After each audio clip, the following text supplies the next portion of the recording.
This is Arts Alive. I'm Lynda Philippi. My guest today is Steve Long, local writer and bon vivant. So welcome, Steve. Terrific. Thank you.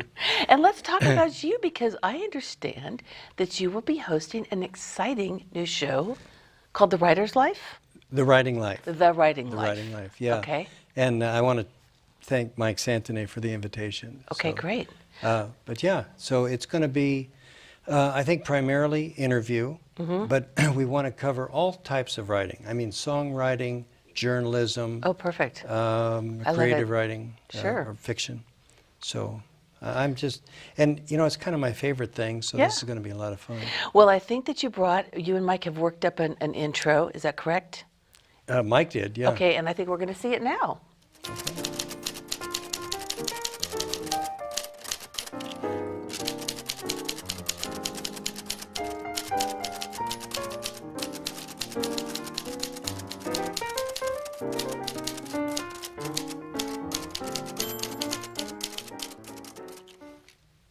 Yeah. I love it. Terrific, me too. I love the typewriter clicking out your name. Yeah, you know, I have said, I think of all the art forms, writing takes the most skill. And that's somewhat provocative, but the reason I say that, if you are a sculptor and you sculpt something, throughout the ages or even in different cultures, somebody would probably recognize what that is. If it's a mother and child or a tree or something, they have that experience. If it's a song, you can convey anger or discord or something. And again, a Chinese could write and perform that, and Dutch could understand it or get something from it. But if you're writing, to be able to convey emotion with black marks on white paper, I think is the most difficult, but I think it's just so rewarding. What is that line? Something about writing's not difficult. You just sit there and open a vein. Open a vein, yeah, yeah. Yeah. So, and there was another one. Somebody said, I had a productive day. This morning I put in a comma. This afternoon I took it out. Yeah. So it's not, at least for me, it's not fast. And I think what I've learned in doing this now for some time is to give myself a break, in the sense of take the pressure off. If it doesn't seem to be a particularly productive session, next time maybe it will be. You know, it's just it takes a long time. And I know that your previous guest was Joe Wilkins. Right. And I was sitting back in the studio and comparing what we do similarly, what he likes to do short things a little bit. My tendency is to do longer work a little bit. But really, longer work is just a bunch of little work, so, and you put it together. Sometimes I think that, you know, maybe to do a longer work, you have a little bit more, I mean, the luxury of time. You don't expect to finish it quickly. You expect that it's going to be a process, and that you're going to, you know, learn your characters as they reveal themselves to you, sort of as you're typing and going along, and obviously editing, lots of editing, and shaping the story, the narrative. Whereas with a short story, it seems like it's like poetry. There's more pressure. You have to get every word just right. You know, yeah, it's not the time to produce it. It's that it's so essential. And like you say, it's every word. And that's not to say a novelist can get sloppy. You shouldn't. We see them that they do, but you shouldn't.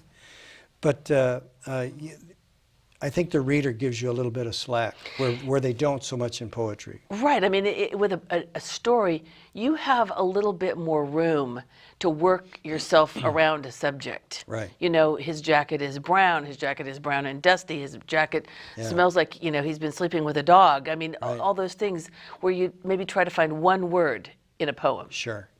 Whatever that word would be, you know. Now, I can tell you that one thing you want to maintain in a long work is consistency. So you don't want to start the fellow off with blue eyes and have him have brown eyes about halfway through. Right, so right. You want to do that. Yeah, what are they, the dramaturgy, right? Making sure that things are consistent from scene to scene. Right. Sure. I think it was Sidney Sheldon that wrote half a novel and then spent all his advance. And then they came back and made him, I think the story is they locked him in a hotel room and said, "You're going to finish this novel." And he did. But then the editor said, you know, the character Joe Smith started off this way, and it seems to be the same character, but it's Bob somebody else halfway through the book. And Sidney Sheldon said, "I did a lot of work. The readers can do something." So, Witness protection program. I guess. He Yeah. changed his name. Oh, that's incredible. Yeah. Maybe that was his last big advance, huh? I suspect he did okay. Yeah. Yeah. Some of those guys are just a character. And they know they've got a best-selling author on their hands, so they cut him some Right. slack, like you say. Sure. Wow. Yeah. And then there's the rest of us, right? No slack whatsoever. No, you know, it's that, and to be serious for a minute, I think like the world in general, but the world of literature is so competitive. There's so much material. Right. And we all have examples of somebody who produces a wonderful work and nobody ever hears about it.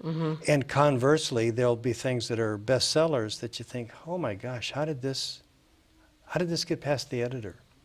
And I don't know. I mean, so I think the thing about then individuals writing is, if you want to write, then you just need to write. And what happens from there happens. But I think there's a satisfaction in crafting something and making it as good as you can. And beyond that, it's up to the fates. You know, when you were talking earlier about music, and I think back to, you know, especially when we're all young, and the songs, the Sure. music that you listen to when you're a kid, and if you go back and just simply look at the lyrics, Sure. you know, yeah, yeah, yeah, I love you, yeah, you know, you think, well, it had a good hook. I guess. It had a catchy chorus Yeah. line because there was nothing to those lyrics at all. Right. You know, and which would not fly, obviously, Right. it just as a poem. Well, there's two things. One is I have listened to early Beatles records, and which I was just enamored of, and at the time, and I think they're still terrific, but they're very simple. Well, they were kids. Yeah. You know, they didn't really have a whole lot of life experience when they were writing those early songs, Sure. or even their later ones, for that matter. Yeah, some You of know? them. Yeah. And I had a brilliant second point that we'll get to at some other time when I remember it. Okay, your brilliant second point. Okay. Yeah. Well, you know, that's what everything's in there. It It is. just has to loop itself around. Yeah, give me time. Okay. So in the meantime, I was going to tell you an ArtsAlive story. Oh, okay, good. So the first time I was on your show, I'd never been on television before. I was nervous. I had no idea what to expect. And I came early and I sat outside. And at some point, a woman came to get me and lead me into the studio. Blindfolded, naked. Well, it couldn't have been worse. Okay. And I didn't know. I didn't know what to expect. And I asked her, do I get makeup? You know? And she said, well, no, we don't do that. And so because I was nervous, I said, I thought you were going to make me look like George Clooney. And she stopped and turned around and looked me in the face and she said, honey, we don't have that much time. So that eased my first exposure to this. Okay, good. Yeah. Obviously, I've never forgotten it. I don't know. I can see the resemblance. You're both men. Yeah. Okay. You know, you're both Americans. Let's stop there. Okay. Yeah. But, you know, back to the show. We have such terrific local authors.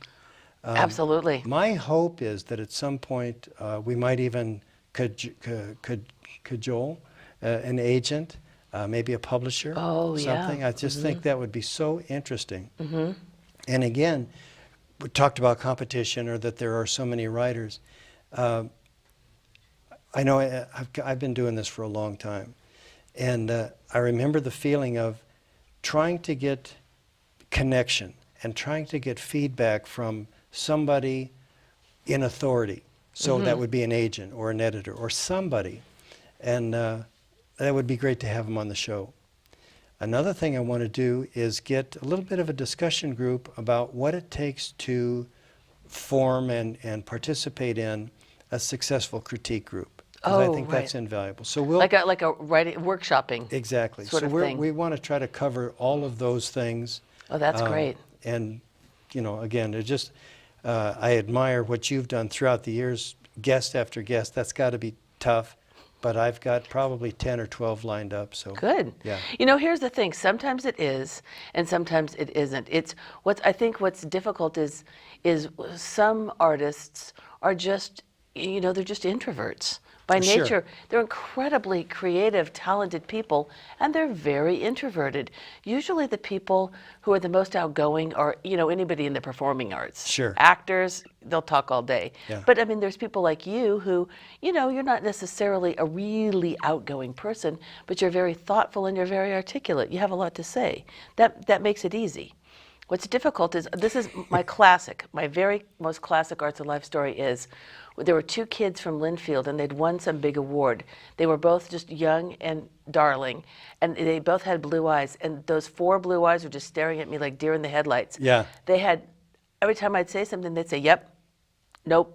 And finally, I was desperate for conversation. I wound up telling the story of my own organ lessons as a child, which, believe me, is not the least bit interesting. But, so yeah, it's always fun, though. Well, without mentioning any names, I remember I was on a show with you, and there were 3 guests, and the guest that you had, you had talked to all of us and kind of got us prepped for this, ask a question, and there was absolutely no response for a long time, and you very casually stepped in. I don't know if you remember that, but No, I try to block. there's too many. I try to block those, yeah. But I thought, well, there's a lady that knows her craft. I guess, something like that, yeah. Yeah. Well, I think it's going to be a great show, and I was going to say when you were talking, I think an editor would be a really fascinating interview. Sure. Because I think maybe a lot of people have a misconception about writing, that, you just sit down and anybody can write. Of course we can write. You can speak, so yeah, you should be able to write. it's like if you can read, you can cook. Well, maybe not really. Right.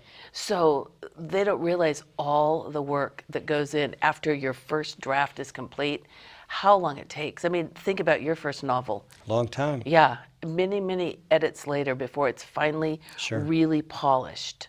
So I think that would be maybe a valuable interview for a lot of people out there who are saying, gee, I'd like to write, but I don't know. I probably couldn't write anything that good my first try. Well, neither you can can't. anybody else. You can't, yeah. Right. So to everybody listening, read Bird by Bird. That's a great book. I Anne love that. Lamott, yeah. I love her She'll as a talk writer. about that. Yeah. Yeah. Take it bird by bird, buddy. Yeah, Yeah, yeah. it really is good advice. Good. Well, Steve, I guess I'm so super excited for you, and I can't wait to Thank see your you. new show. Thank you so much. I want you to be on there. Okay, All I'd love right? to. Thank We'll you. trade places. Okay. Okay, thanks.